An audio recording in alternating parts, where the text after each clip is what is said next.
Lihat dari tampangnya aja udah serem kan. Jangan lihat kumisnya, tar demen. Gue sebagai orang Betawi, sekalipun gue Depok, tapi orang Betawi asli. Karena memang apa yang kita pelajari itu kuncinya lari, bukan kita mau sombong-sombongan. Daripada dia asal sore gembrang-gembreng, mabok segala macam. Arus besarnya ini aliran pencaksilat yang Mang Nosan ajarin ke murid-murid nih apa ini? Karena memang kita anak-anak muda sekarang udah zaman dipanggil zaman jahiliyah ya. Emang udah kenyataannya begini gitu.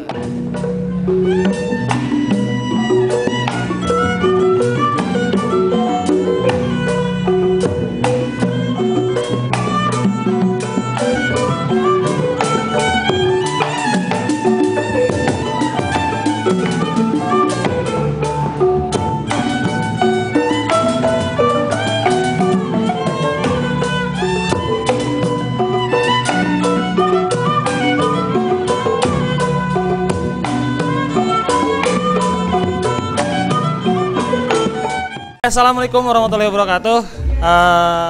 Alhamdulillah kita bisa ketemu lagi dan ini perdana channel saya ini yang biasanya saya sendirian. Sekarang ada bintang tamunya, yaitu seorang pendekar. Lihat dari tampangnya aja udah serem kan. Jangan lihat kumisnya, tar demen. Siapakah beliau ini? Yuk kita tanya-tanya. Bapak ini dengan Bapak siapa, Pak? Saya dipanggil Bang Nosan, tapi dipanggil orang Bang Kumis. Bang Kumis ya, pantas emang sesuai dengan tampangnya dengan kumis tebalnya itu ya. Jadi Bapak Nosan ini sebenarnya mamangnya atau pamannya istri saya. Lebih dikenal dengan Mang Kumis, Mang Nosan. Makanya saya juga bakal manggil Mamang ya. Ini Mang Nosan. Ini kan sekarang ada kegiatan ini nih di rumah. Ini kira-kira dimulainya kapan? Tapi jangan ini dulu deh. Mang Nosannya dulu aja. Mang Nosannya ini kapan sih belajarnya dari mana gitu? Tahu-tahu punya perguruan kayak gini. Pertama-tama belajar memang gue sebagai orang Betawi, sekalipun gue Depok, tapi orang Betawi asli. Nah, belajar itu dari mulai masih muda, karena memang gue seneng yang namanya silat, buku batinan, itu gue seneng gitu. Karena memang apa yang kita pelajari itu kuncinya lari, bukan kita mau sombong-sombongan gitu. Nah, ternyata di Pengasinan itu ada orang ngajarin silat, ya terpaksa gue belajar. Karena intinya mah bukan untuk ngajarin orang. Intinya mah buat pribadi sendiri, karena memang anak-anak membutuhkan. Daripada dia asal sore gembrang-gembreng, mabok segala macam. Alangkah baiknya gue ajarin. Cuma ya sekedar gue belum ahli banget. Yang gurunya asli itu di Pengasinan gitu ceritanya.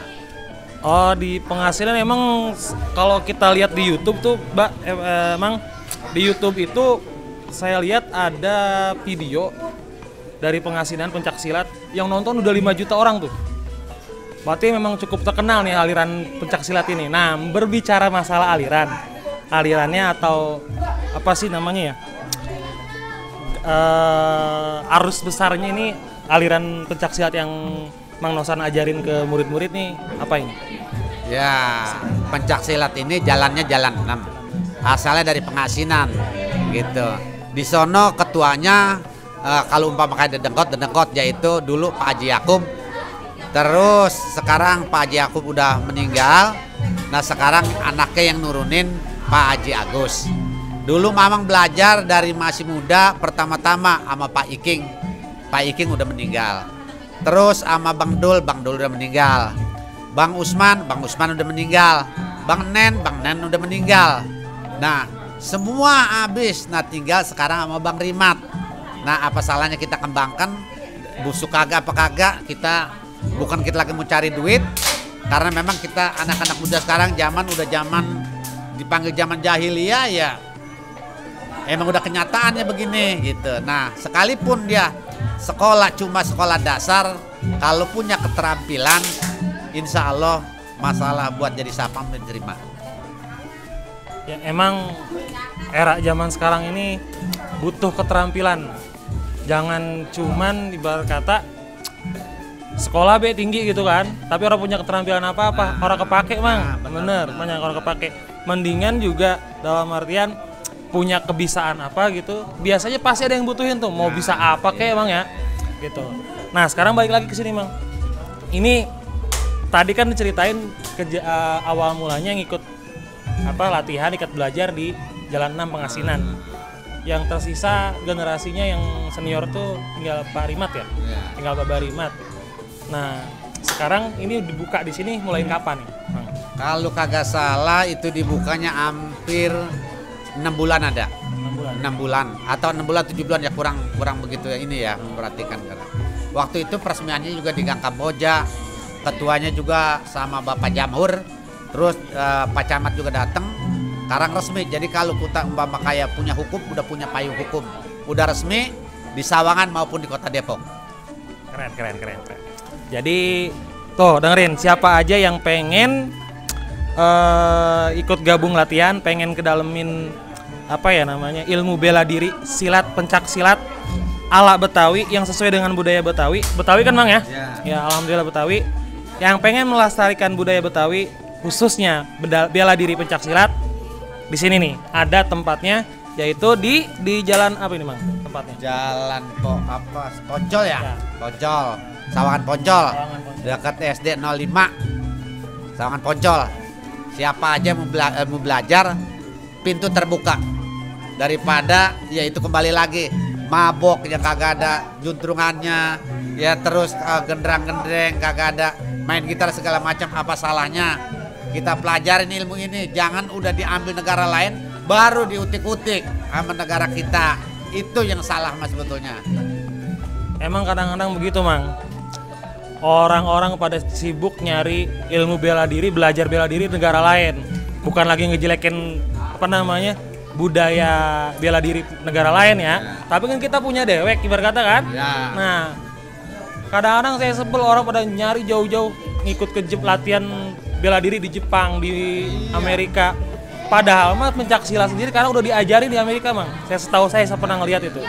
Nah, pencak silat ini kan salah satu budaya Indonesia, budaya kita sendiri, budaya Betawi, apalagi kita orang Betawi, maka siapa lagi yang bisa lestarin kalau bukan kita.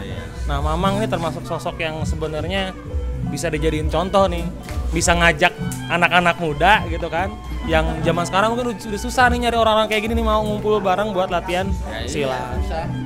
Susah cari orang. Makanya setelah habis belajar silat, pertama-tama pesan Mamang, jangan sekali-kali ceplak-ceplek di depan anak kecil, di depan orang dewasa, apalagi tua. Itu jaga. Karena apa? Ilmu itu kagak ada penutupnya. Ada 10, ada 11. Di atas langit masih ada langit. Nah, belajar ini bukan buat jago-jagoan. Belajar ini siapa yang teraniaya itu baru kita turun. Tapi kalau memang istilah kata ada orang yang mau ngajakin berantem, kita tinggal. Tapi kalau memang memaksakan, nah itu bisa maju utama. Silakan. Karena memang kita mempertahankan, kan begitu. Jangan kita udah bisa, gua bisa ayo berantem. Itu memang larang. Jadi jangan sampai ini ilmu kalau udah udah bisa jadi petang-petang begitu ya. Jangan sampai salah langkah gunain buat kebaikan. Emang sepertinya seharusnya emang seperti itu. Jadi bukan buat main-main, bukan cuma sekedar laga-lagaan gitu ya. Nah, sekarang saya mau nanya lagi nih, Mang. Ciri khas dari aliran Jalan 6 ini apa, Mang? Kan kalau contoh kayak misalkan dari negeri Tiongkok kan ada apa ya kemarin saya kenal tuh, Wing Chun. Kalau Wing Chun kan kepukulan tuh, ya kan? Nah, setiap perguruan setahu saya punya ciri khas. Nah, untuk Jalan 6 ini kira-kira ciri khasnya apa nih? Gerakan apa gitu? Ciri khas ini pertama-tama jurus lenggang, jurus totok, jurus bulat. Nah, kalau udah nguasain itu berarti itu udah lumayan. Bukan dalam arti udah lumayan gua udah bisa, bukan. Tapi itu kalau memang diterusin sampai kita tua nggak habis. Itu ilmu pengasinan gitu. Makanya Mamang pesan seluruh orang pengasinan, maaf, gua bukan guruin. Ilmu-ilmu itu yang kita ambil Jangan diambil ilmunya doang. Tolong orang-orangnya dikirimin Fatihah supaya kita yang ngambil ilmu pada berkah, pada sehat, nggak ada apa-apa. Itu intinya. Ya memang betul, kita nggak bisa jadi apa-apa tanpa guru-guru yang pernah kita ngajarin kita gitu Mang ya. Sesuai sih di agama kita juga kan begitu Bang. Jadi ilmu itu nggak akan jadi apa-apa kalau nggak dimanfaatin. Nah kalau dimanfaatin, orang yang ngajarin kita bakal dapet pahalanya tuh. Ngalir. Jadi emang kalau ilmu mah nggak ada akan habisnya dah. Selama ilmu itu diamalin, selama ilmu itu diajarin. Terus gini Bang, menurut Mamang nih terkait fenomena banyak yang nyalahgunain ilmu bela diri ini, pencaksilat khususnya, yang kadang suka dijadiin petang-tang teng-teng ya, jadi sok preman lah apa segala macam, sampai terjadi keributan antar kampung lah, antar sekolahan nih, anak sekolah masih banyak yang kayak gini. Kalau zaman dulu lebih banyak sebenarnya zaman dulu, tapi sekarang udah mulai berkurang alhamdulillah. Tapi ini yang masih ada nih menurut Mamang, yang kayak gini nih kudu gimana ini Mang? Kalau menurut Mamang yang pada belajar ilmu silat entah di mana, mungkin kalau umpama kayak ilmu belum bisa bawanya. Sebetulnya kalau emang pepatah mengatakan orang Jawa, orang Betawi, pakailah ilmu padi. Sebelum kita berisi, kita akan dengar. Tapi setelah berisi, kita akan tunduk. Itu harusnya dipakai. Filosofi yang mantep itu, peribahasa ilmu padi. Kalau masih muda dia tegak, udah tua, udah berisi, udah ilmu, udah mantap, dia nunduk. Bukan lagi tatang peteng-teng ya Mang. Apalagi yang saya tanyain ya, saya bingung ini. Udah kebanyakan. Oh iya, untuk ini sekarang yang ikut ini udah berapa banyak ini, dari mana baik Mang? Kalau disebutin satu persatu mah ya mungkin banyak. Cuma kan begini, kalau yang namanya belajar silat itu kayak kembang bacang. Kalau lagi keluar semua, tapi lagi rontok ya rontok begitu. Apalagi kendalanya hujan, kan begitu. Sekalipun kagak hujan, kalau bukan orang nekat-nekat banget, ya mungkin ya bisa datang bisa kagak. Ya itu begitu namanya dari dulu, dari pengasinan itu dulu pasti begitu semua, gitu. Mama ngerasain. Kalau sekarang mah orang enak belajar karena apa? Lampu udah pada terang, ya kan, jalanan enak. Dulu Mamang batu kayak kepala. Kita jurus doang 3 bulan. Emang dianuin bukan karena memang orang guru-guru itu ngetes sampai sejauh mana keanuan dia, kesabaran dia. Dia mau belajar apa bukan gitu. Tapi kalau sekarang udah gampang. Kan begitu. Tuh intinya emang begitu. Nih, sekarang bagian akhir nih mungkin ya, karena keterbatasan waktu juga. Harapannya Mang nih, apalagi kalau saya lihat, kalau menurut saya sih ya, ini tempat masih kurang memadai. Apalagi kalau nanti nambah lagi yang ikut pengen belajar gitu kan, harapannya ke depan bagaimana Mang? Ya sebetulnya mah harapannya mah kalau memang ada tanah luas, ada yang bisa nyumbangkan begitu. Nih oke, latihan di tempat gua segala macam itu alhamdulillah. Tapi memang kalau sekarang ini boro-boro istilah kata tanah bisa luas. Kalau kata bahasa Sawangan mah makmur, tinggal rumah doang mah sumur. Begitu doang, emang benar. Siapa sekarang saat kata tanah-tanah lebar udah punya orang Jakarta segala macam. Padahal adat istilah adat Betawi ini nama permainan ya. Itu benar harus dikembangkan karena zaman ini zaman udah edan. Bener, orang-orang di mana-mana pembegalan, perampokan segala macam. Tapi kalau kita punya kebiasaan, orang-orang juga mungkin tahu bisa dikembangkan. Nah, pengaruhnya luar biasa di kampung kita. Kalau di sini umpama ada silat, di mana-mana tuh harum perkampungan kita aman. Tapi kalau kampungan kita dibuat istilah kata ya sepi-sepi aja, ya itu segala macam datang. Narkoba lah segala macam. Makanya kan manfaatnya luar biasa. Yang narkoba aja nggak ada di sini kan. Terus di samping kita belajar silat, jangan tinggal 5 waktu.